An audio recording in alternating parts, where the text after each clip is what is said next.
Melanie Schickler, and today we are joined by co-host Kevin Haskins, all the way from Auburn, Alabama. Thanks so much for being here, Kevin.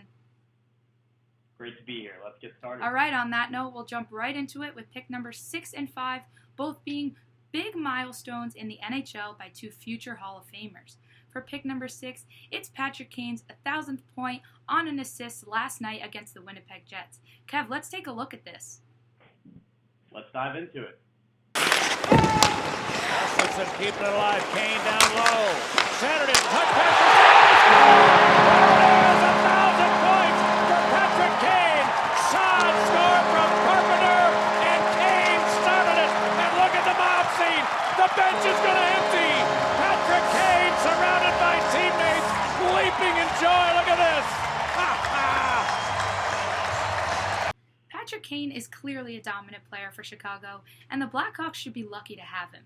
He is now officially the youngest American-born player to reach 1,000 regular season points, and we all knew this was coming, and that excludes his 3 Stanley Cup titles. Kev, what do you got to say about him? Yeah, Mel, Patrick Kane, he's always been a top point producer, despite his team not being a Stanley Cup contender like they have been in the past. Being the only American to win the Hart Trophy, he has really carried the torch for American hockey. He currently sits at 62 points in 50 games and is on pace to once again break the 100-point mark for the 3rd time in his career. Not only is he a big point producer, but he's a fantastic leader, as shown by his multiple Stanley Cup runs as assistant captain for the Blackhawks. Like you said, Kev, he is a leader. Now from the Western Conference to the Eastern Conference, we go to another leader who had a milestone of his own, and that's superstar Alex Ovechkin. A superstar he is. He just passed Mario Lemieux for 10th all-time on the goals list in spectacular fashion with a hat-trick for his 691st goal. And not to mention, that hat-trick was back-to-back against the Islanders on Saturday night. Let's take a look. 5-on-5 play continues.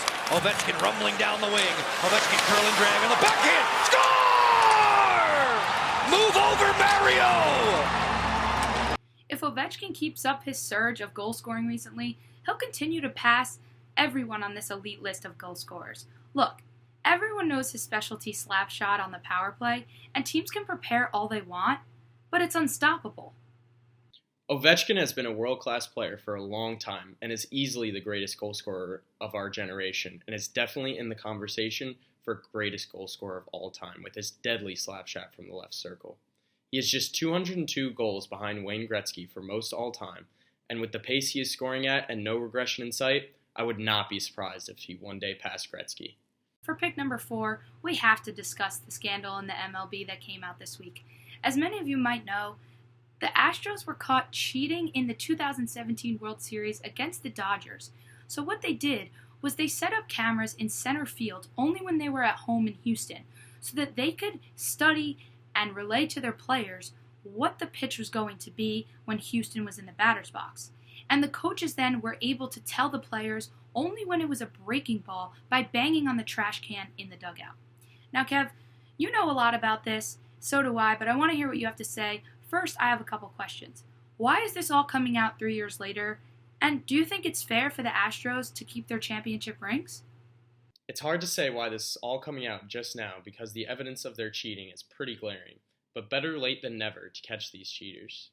One of the shocking statistics that further implicates the Astros is in 2016, they had a 23.6 strikeout percentage that was 4th worst in the majors, but in 2017, they led the majors with just a 17.3 strikeout percentage. Knowing what pitch is coming certainly brings down the strikeouts. As for the fairness of keeping their championship, I find it difficult to celebrate a championship team that has cheated to reach the top. Now for pick number 3, we're over to the NBA to talk about Zion Williamson's long-awaited debut tomorrow night in New Orleans against the San Antonio Spurs. He injured his knee during the preseason, and the Pelicans haven't rushed his recovery because of the potential repercussions later on in his career. But now it's finally time to see him with the big boys in the big leagues. The Pelicans struggled early on, but they're finding some momentum as of late. So now I'm curious, what will the starting lineup be? Will he mesh right in with his teammates? Or will it take some time to develop some chemistry? Well, if he plays like he did at Duke, he should have no problem meshing with the new pros.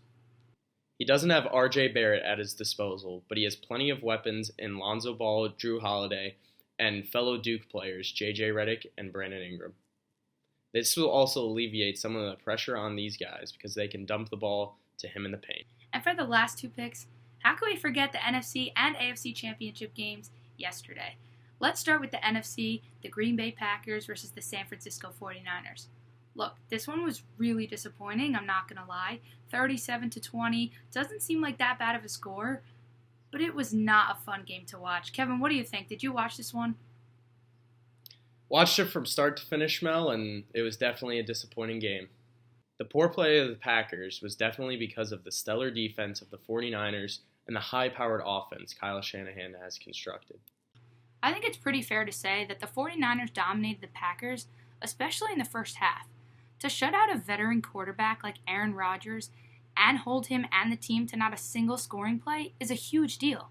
Obviously a testament to the 49ers defense and Kyle Shanahan.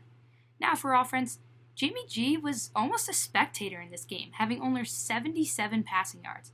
Not a problem though, because he left it all for Raheem Mostert to cash in on 4 rushing touchdowns and 220 rushing yards on the day. At the half, ESPN gave the 49ers a 99.6% chance to win the game. I think it's fair to say that the Green Bay Packers were at the point of no return. Now the Niners will play the Kansas City Chiefs in the Super Bowl after their outstanding win against the Tennessee Titans, knocking them off 35-24. And as usual, Patrick Mahomes played amazing. He had the game-changing rushing touchdown and added 3 passing touchdowns as well. Mahomes' game-breaking rocket arm and ability to escape the pocket was on full display in the game on Sunday.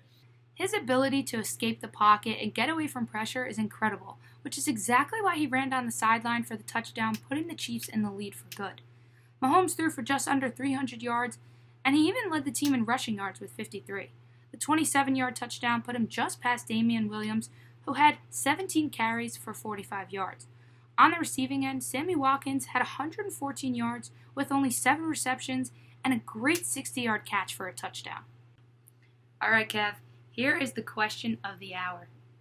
Who are you taking to win the Super Bowl? I'm going with the Niners. Their combination of high-powered offense constructed by Kyle Shanahan and their stellar defense with Richard Sherman and Bosa leading the way, I don't know. It seems like they're unstoppable. You might be right, and Bosa might give Patrick Mahomes some trouble, but I still think that with the veteran status of Andy Reid and Patrick Mahomes' ability to escape the pocket, I think it's going to put them over the edge in this one. I really do. That's all we have for Schick Pick 6. Thanks so much for being here, Kevin. Really appreciate all your help breaking down all the big moments this week. Glad to be here. Go Niners. We'll see you all next time on episode 27 of Schick Pick 6.